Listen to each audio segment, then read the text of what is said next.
Assalamualaikum warahmatullahi wabarakatuh. Jamaah sekalian yang kami muliakan dan kami cintai karena Allah Subhanahu wa taala.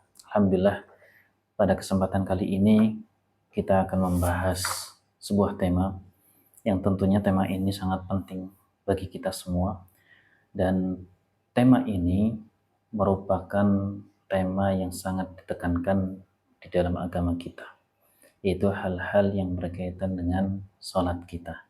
Karena Nabi kita Muhammad SAW pernah menyampaikan kepada kita semua, bunyal Islamu ala khamsin. Islam itu dibangun di atas 5 pondasi, atau biasa kita sebut dengan rukun Islam.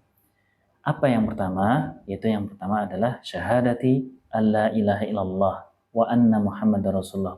Pertama adalah persaksian bahwasannya tidak ada ilah, tidak ada sesembahan yang berhak disembah kecuali Allah, wa anna Muhammadar Rasulullah, dan bersaksi bahwasanya Nabi Muhammad SAW adalah utusan Allah, wa iqamis shalah. Kemudian yang kedua, menunaikan atau menegakkan salat.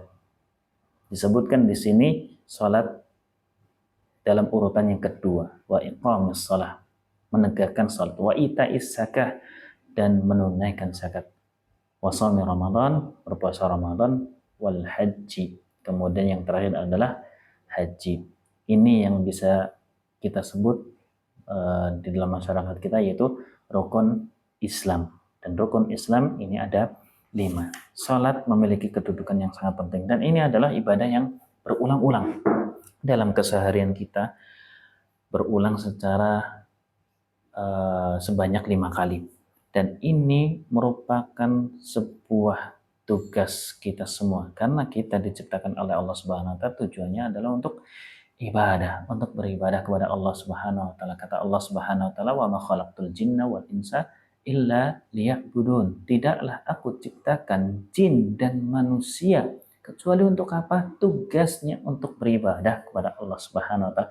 Dan di antara ibadah-ibadah yang Allah syariatkan kepada kita, di antaranya adalah salat yang 5 waktu. Oleh karena itu kita perlu memahaminya dengan sebaik-baiknya, bagaimana agar salat kita menjadi sempurna, bagaimana salat kita menjadi salat yang bernilai, karena ini adalah perintah dari siapa? Dari Nabi kita Muhammad SAW. Karena ibadah itu, kalau kita ibadahnya ingin diterima, maka syaratnya ada 2. Yang pertama adalah ikhlas, karena Allah Subhanahu wa taala. Kemudian yang kedua, mengikuti contoh dari Nabi kita Muhammad SAW. Kalau ibadahnya ikhlas sekali, ya, tapi tidak mengikuti yang dicontohkan oleh Nabi Muhammad SAW, maka tidak diterima. Begitupun orang yang mengikuti apa yang dicontohkan oleh Nabi Muhammad SAW tapi tidak dengan ikhlas, maka tidak diterima. Maka harus terpenuhi 2 syarat ini.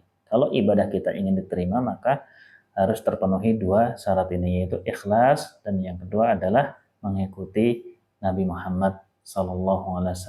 Al-ikhlasu wal mutaba'ah. Dan ini juga perintah Nabi Muhammad SAW. Kata Nabi Muhammad SAW, sallu kama ra'aitumuni, salatlah kalian sebagaimana kalian melihat aku salat. Ya. Dan kita harus mengerti gimana tata cara salat yang diajarkan oleh Nabi kita Muhammad SAW. Oleh karena itu kita sedikit mengulas ya dengan ringkas bagaimana sih atau gimana tata cara salat, apa saja yang dibaca ketika berdiri misalkan, apa saja yang dibaca ketika ruku, apa saja yang dibaca ketika sujud, apa saja yang dibaca ketika duduk di antara 2 sujud, dan kemudian apa saja yang dibaca ketika tasyahud, dan lain sebagainya. Itu insya Allah kita akan kulas sedikit-sedikit dan tidak banyak, yang semoga kita semuanya bisa mengambil faedah. Ya, semoga kita semuanya bisa mengambil faedah dari kajian ini. Pertama, yang perlu kita ketahui bahwasanya sebagaimana para ulama ketika menulis sebuah buku, menulis sebuah kitab ataupun menjelaskan, mereka menjelaskan terlebih dahulu dari pengertiannya. Jadi kita harus tahu pengertian terlebih dahulu, apa itu salat. Salat ya, kalau secara pengertiannya yang dimaksud dengan salat adalah secara bahasa ad-du'a. Maknanya atau artinya adalah doa. Jadi salat adalah doa secara bahasa. Dan pengertian secara bahasa, jamaah sekalian, ini maknanya lebih luas dibandingkan pengertian secara istilah. Contoh, seseorang sedang berdoa kepada Allah, tangannya diangkat ke atas langit. Ya Allah, ya Rabb, gitu ya. Itu sebenarnya sedang sholat, sedang berdoa secara bahasa. Orang yang sedang melaksanakan sholat yang 5 waktu, sholat zuhur, asar, maghrib, itu juga sedang berdoa secara bahasa. Kemudian orang yang sedang berdoa, misalkan di tengah malam, kemudian berdoa sambil tiduran, itu juga sedang sholat, tapi secara bahasa. Adapun secara istilah, yang dimaksud dengan sholat adalah aqwalun wa af'alun, yaitu perkataan dan perbuatan makhsusotun yang khusus. Jadi perkataannya khusus, perbuatannya juga khusus. Nggak boleh nanti dimasuki dengan perkataan-perkataan selain yang disyariatkan. Nggak boleh juga melakukan gerakan-gerakan kecuali yang disyariatkan. Makhsusah, khusus, muftatahatun yang dibuka bitakbiri dengan takbir. Dengan takbiratul ikhram. Allahu Akbar. Ya. Kemudian muhtatamatun bitaslim, dan diakhiri dengan salam. Assalamualaikum. Assalamualaikum. Itu yang dimaksud dengan sholat, yaitu perkataan maupun perbuatan yang khusus, yang dimulai atau dibuka dengan takbiratul ihram dan ditutup dengan salam. Ini pengertian sholat secara istilah. Ya, lebih khusus lagi. Kalau tadi secara bahasa lebih luas, secara istilah lebih khusus. Dan sholat ini disyariatkan ya bagi kita semua. Bahkan ya, disyariatkan maksud saya adalah wajib, diwajibkan bagi kita semua orang muslim. Kemudian dia mukallaf, berakal. Kemudian mukallaf itu artinya berakal dan balik, sudah dewasa dan tidak sedang haid maupun nifas. Maka orang yang seperti ini wajib untuk mengerjakan sholat. Tidak ada alasan untuk tidak mengerjakan sholat. Wah, saya sakit, wah saya ini, saya itu, dan lain sebagainya. Tetap wajib sholat. Ya, kalau sudah dia beragama Islam, kemudian dia berakal, balik, dewasa, kemudian dia tidak sedang haid maupun tidak sedang nifas, maka wajib baginya untuk sholat. Tidak ada alasan untuk meninggalkan sholat, karena banyak sekali orang-orang yang subhanallah banyak alasan untuk meninggalkan sholat. Alasan sibuk cari kerja, sibuk bekerja, alasan sibuk karena sakit mungkin, karena sibuk ini dan itu segala macam. Tidak ya, kita semuanya diwajibkan untuk mengerjakan sholat. Bahkan laki-laki diwajibkan untuk mengerjakan sholat di mana? Di masjid. Mengerjakan sholat secara berjamaah. Kata Allah Subhanahu wa taala, warkau ma'arrakiin, dan rukuklah bersama orang-orang yang rukuk. Begitu juga Nabi kita Muhammad sallallahu alaihi wasallam pernah mengingatkan atau pernah bertanya kepada seorang laki-laki yang dia tidak bisa melihat. Atan Nabiya sallallahu alaihi wasallam, ya,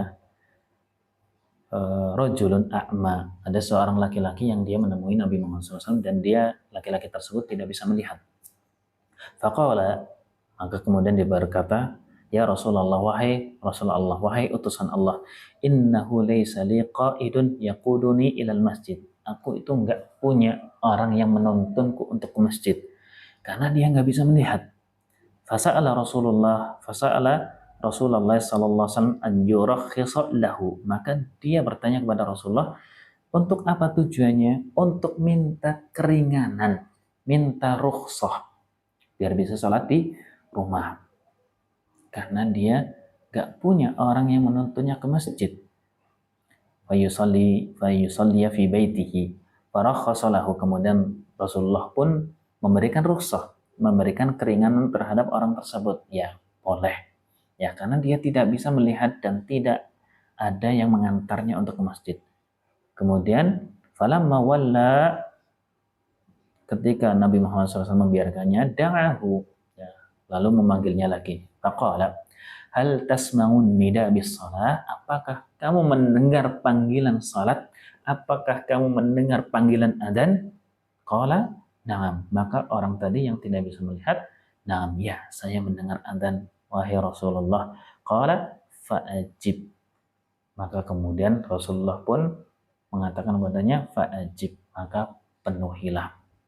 Maka penuhilah. Maka orang yang tadi tidak bisa melihat saja diperintahkan oleh Rasulullah SAW untuk mengerjakannya di masjid, apalagi kita yang sehat. Alhamdulillah kita masih diberikan oleh Allah Subhanahu wa taala mata yang masih bisa melihat keindahan-keindahan yang ada. Kemudian kita juga diberikan fisik yang alhamdulillah, ya, kita masih bisa berjalan menuju ke masjid, kita masih bisa menggerakkan tubuh kita. Ini adalah sebuah nikmat, dan nikmat itu harus ditunaikan untuk ketaatan kepada Allah Subhanahu wa taala. Di antaranya juga hadis dari Nabi Muhammad SAW yang diriwayatkan dari Abu Hurairah radhiyallahu taala anhu, bahwasanya Rasulullah SAW pernah bersabda, "Walladzi nafsi biyadih, demi Allah, laqad hamamtu an amura bihatabin, sungguh aku ingin, ya, untuk memerintahkan seseorang mengumpulkan kayu bakar, fayuh toba, summa amura bis salat, kemudian aku perintahkan untuk mendirikan salat, fayu'addana laha, kemudian ditunaikan adzan, diadakan adzan, summa amura rajulan faya umman nas, kemudian aku memerintahkan seseorang untuk mengimami manusia, summa ukhalifa ila rijalin, kemudian aku mendatangi laki-laki yang mereka tidak berangkat ke masjid, yang mereka tidak mengerjakan sholat berjamaah, fa uharriqa alaihim buyutahum, maka kemudian aku bakar rumah-rumah mereka. Dan ini menunjukkan ancaman dari Nabi Muhammad SAW, walaupun Nabi tidak melakukan hal semacam ini, ya, ini adalah ancaman dari Nabi Muhammad SAW, bahwasanya apa? Bahwasanya seorang laki-laki itu diperintahkan untuk mengerjakan sholat secara berjamaah. Semoga ini bisa menjadi bahan renungan kita semua, karena ini adalah perkara yang penting, yaitu sholat. Insya Allah kita akan membahas hal-hal yang berkaitan dengannya, maka kita semua harapannya bisa mengambil faidah dari apa yang kita pelajari nanti secara bertahap. Wallahu ta'ala alam, semoga bermanfaat. Sallallahu alaihi Muhammad. Assalamualaikum warahmatullahi wabarakatuh.